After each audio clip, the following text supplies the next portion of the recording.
Демократската унија за интеграција го избра, па тој не смее да им се спротистави. Стево Пендаровски мораше да врати за поддршката која ја доби за да стане председател и да ги потпише законите за Бехтел и Јенка. Ова е една од причините зашто тој го погази својот збор и стави параф на 5 закони изгласани со европско знаменце. Новинарот Дарко Јаневски вели дека очекувал владата и Пендаровски барем да изиграат игра и тој да не стави подпис барем на еден од законите, но македонскиот председател немал храброст ни за такво нешто.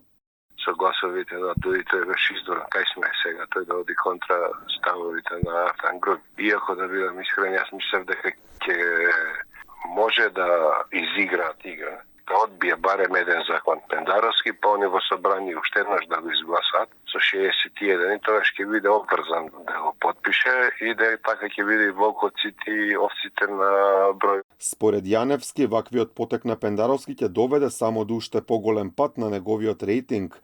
Тој не очекува актуелниот председател да добие поддршка за втор мандат, од причина што неговата популарност кај граѓаните со најновиот потек оди само надолу и надолу.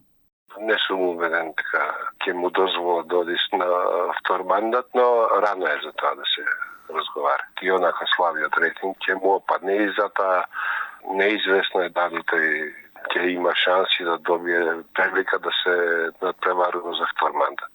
Од ВМРО ДПМН е велат дека Пендаровски со ова покажал дека е уценет човек без грам собствен кредибилитет и интегритет. Потенцираат дека со потписот на 5 закони покажал дека ставот и зборот не му вредат ни 5 пари и не му траат ни 5 дена, посочуваат од ВМРО ДПМН.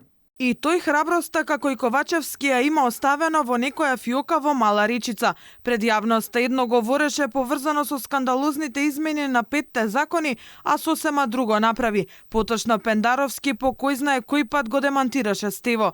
Ова воопшто не изненадува и зачудува, а веруваме дека јавноста се навикна на неговото пишманење и погазување на својот збор. Пендаровски ги потпише указите за 5 закони за Бехтел и Јенка и со тоа отиде контра експертите, синдикатите, обичните граѓани, но и Европската унија, сите кои го искритикуваа новиот закон за работни односи, но и начинот на кој со европско знаменце се донесоа овие закони.